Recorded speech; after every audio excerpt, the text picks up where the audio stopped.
Alright, welcome back, and this is going to be a continuation from the last video. I'm going to show you how to place images within your HTML page. We've done one already, or maybe we didn't, but we're going to start this from scratch and assume you haven't ever placed an image into your web page. So here I am in Dreamweaver. I'm in code view. We're not going to worry about design view or anything else. And what we want to be able to do is add an image like this. We're going to also do some other formatting that allows us to wrap text around the image. It's just going to look a little nicer sometimes instead of having all this empty white space. It can be a nice effect to have text wrap around an image. We're also going to add a logo and another image down lower. So let's go ahead and jump into that. If you don't have the files for this, there are different exercises that show you how to create. In the D2L area, there's exercises on how to create different images. Here's web optimization and also a transparent PNG. You might want to watch those in order to create those type of videos for your project. For now, if you don't have the images ready and you just want to get started on this exercise, you can download the Philo logo.png and Philo taking a step.jpg. Make sure you save those into your images folder so that they look like this. So there are the three images that will be in our page. I've already put one of them in, and I'm going to show you how to put in Philo taking a step and also the logo. Let's come back to Dreamweaver. Let's start off with the logo. So a good place for a logo is generally going to be the top, either center or to the left. I think most of the time you see logos in the upper left corner, and that helps people. It's a form of repetition. It's almost on every web page, and they do that so that people get a sense of gravity and they know what this website is about and who it is. You never know what page somebody's going to come to your website first. It's not necessarily always the home page. So by having a logo in the top left, they can quickly identify where they're at. Now on our site, we just put some placeholder text. This is the Philo webcomic. We're going to replace that with a logo. So in Dreamweaver, here is that text. This is the Philo webcomic. I'm going to take that out, and here is the code for writing an image or placing an image. It's IMG, and then we have to have a source for that image. Where did it come from? And since this is my about page, I need to use relative URLs to go look in the images folder. And then it was called Philo logo.png. Alright, and to close out the image tag, we have a / close angle bracket. I'm going to add a little bit more to this. We have an alt tag. Should always have an alt tag for images on in your HTML. And we're just going to call this Philo logo. Pretty simple. If we want to include the width and the height, we can. Width equals, I just happen to know that it's 320 pixels. I can leave pixels off or put pixels in. And then the height was 80. That was also pixels. Again, pixels are optional. If you leave it off, the web browsers all know that we're dealing in pixels. And that's really all there is to it right now. Okay, let's go ahead and hit save. And if you're wondering about this relative URL thing, there's another video on how to use relative URLs. In Dreamweaver, as you mouse over some of this code, sometimes you'll get a little pop-up of the image. That's just a little feature of Dreamweaver. But I hit the save and let's go look at what this looks. So this is going to get replaced by the logo. We'll hit refresh, and there we go. Looks pretty good. Now in this PNG file, we even added some transparency. Now I could probably maybe fix this. You can see that some of my drop shadow got cut off on the edge of the logo.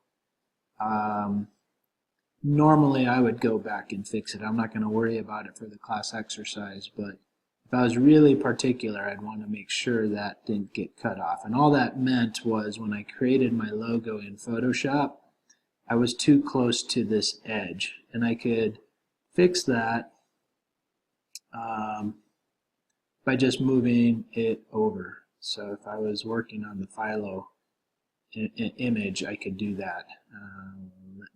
Well, I'm not going to take it out for now, but that would be all I'd have to fix in Photoshop. Okay, so that placed the logo, and it's just going to put it as a, right now it's going to just put it on the paragraph line. We're going to do some more with that in just a bit. We have this one already added, and we're going to add another one. We'll just put it down here, right underneath the H2 tag for about the world in which Philo lives. Create a couple of spaces. For now, I'm going to go ahead and put it in its own paragraph. So let's try this again. Image source equals, I have to do ... images for the relative URL, and this particular file was called Philo Taking a Step. So I could copy and paste that, or I just have to remember what it's called, and I put that exactly into my HTML. Make sure you get it in between your double quotes. I had it outside of my double quotes there for a second. So there we go, image source. So I'll add an alt tag,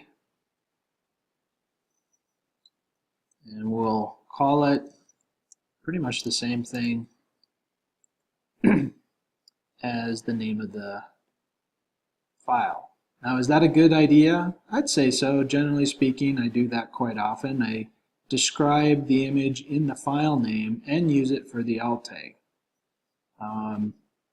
That's just two ways of saying what your image is about. I knew that the width was 300 pixels, and so is the height.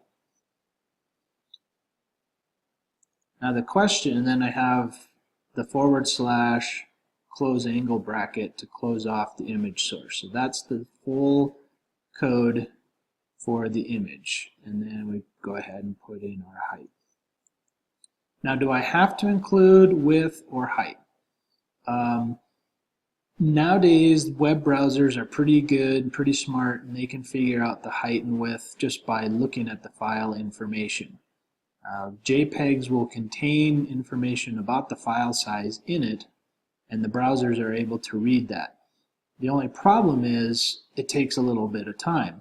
So to help the browser figure it out sooner, go ahead and tell it what the width and height is, and now it will take less time for it to figure it out. Now, how much time does it normally take? We're probably talking about a fraction of a second.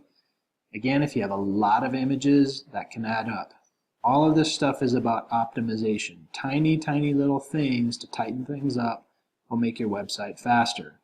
If you leave these things out, it'll work, but you're just ever bit by bit slowing your website down.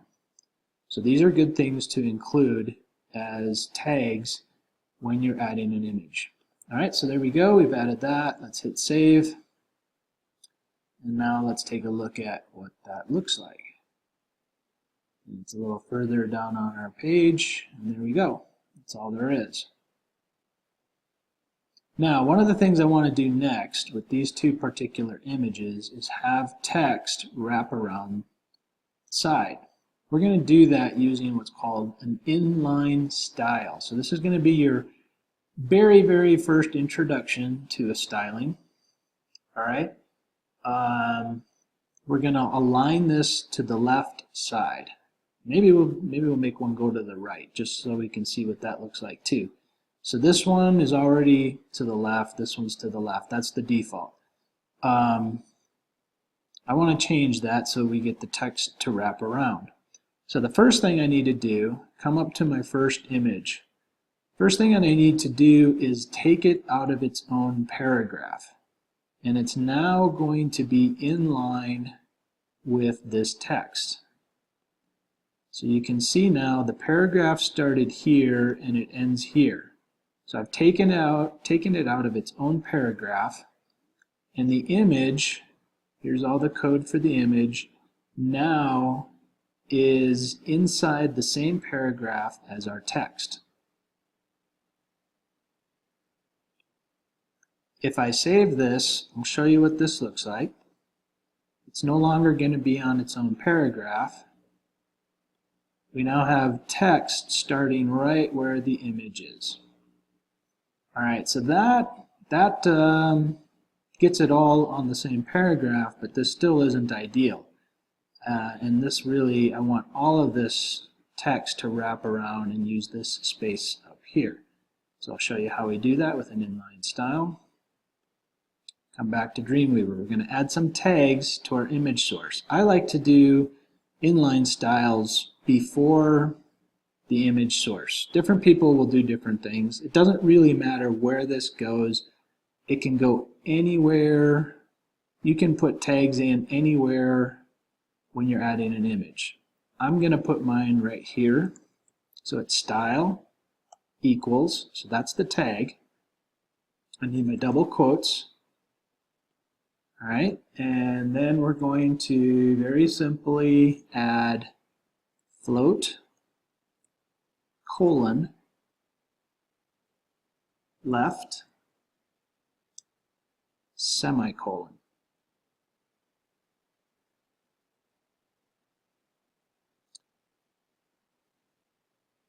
And that's all you need to get it to go over to the left. Now there used to be an old-fashioned way to do align left with paragraph styling. That is sort of old hat and we don't do that anymore. We're using floats.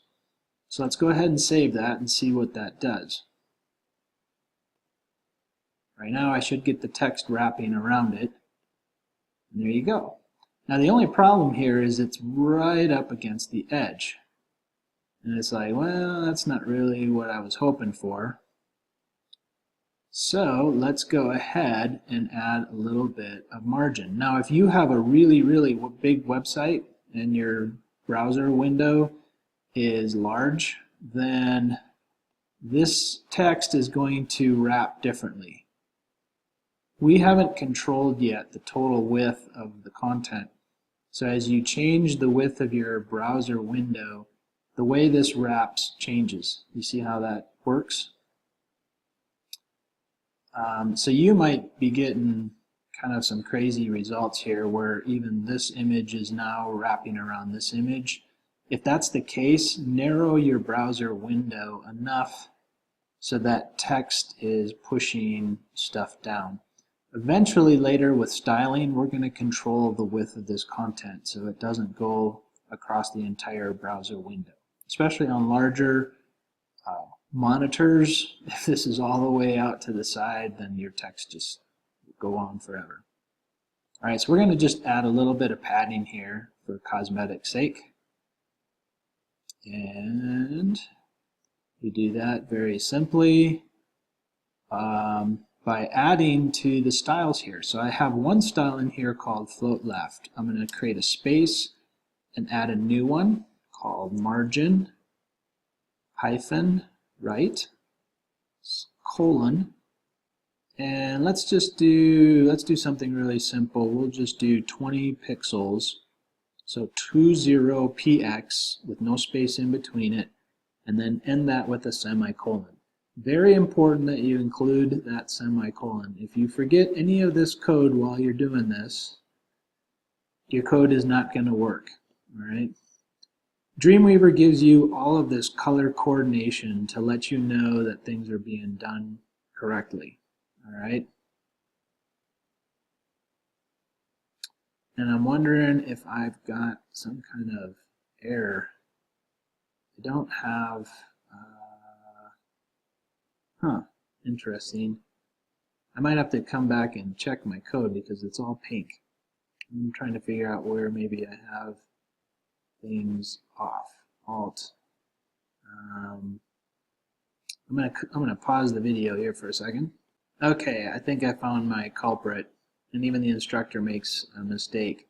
Up here in my image tag, when I added the logo, I created a double quote before the word height, and I don't need that. So now as I get it, all my rest of my code should look right. So your text should be in white, and all the color code and coordination should be able to tell you. So sorry about that. So let's go back here. We've now got some more styles. We've added a float left and a margin right. And that lets you see that things look good. So let's see what that looks like. And I could even add margin bottom and make that 20 pixels just to make sure none of the text tries to sneak up on the bottom of the image. So I've added margin right 20 pixels, margin bottom 20 pixels, and margins push things away. Let's hit save and see how that looks.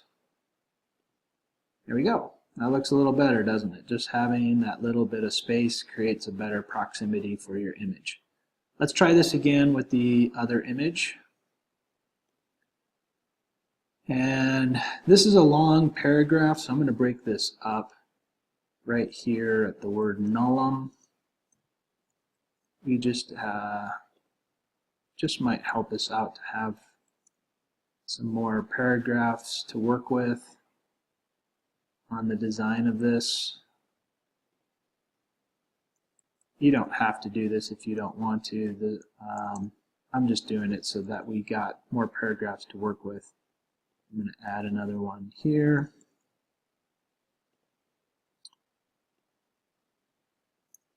Just have to make sure we always close all our tags. Alright, so this gives us a little bit more room to work with. And I might even add another one here. By now you should be pretty comfortable with how to add paragraph tags. Alright, so our next one, we already have an image. Our second image is right here under about the world in which Philo lives. So we're going to go ahead and add a style. This is called an inline style. You actually, eventually we're not going to want to do it this way. We will replace this with classes later when we learn CSS. But here we have style, and we'll float. Let's go ahead and have this one go to the right. And once again, we're going to add a margin, but this time instead of margin left, we're going to do margin right. And we'll do 20 pixels to stay consistent, and we'll keep the margin bottom also at 20 pixels. So this is called an inline style. Looks like all the color coordination's right, so I don't have anything off this time.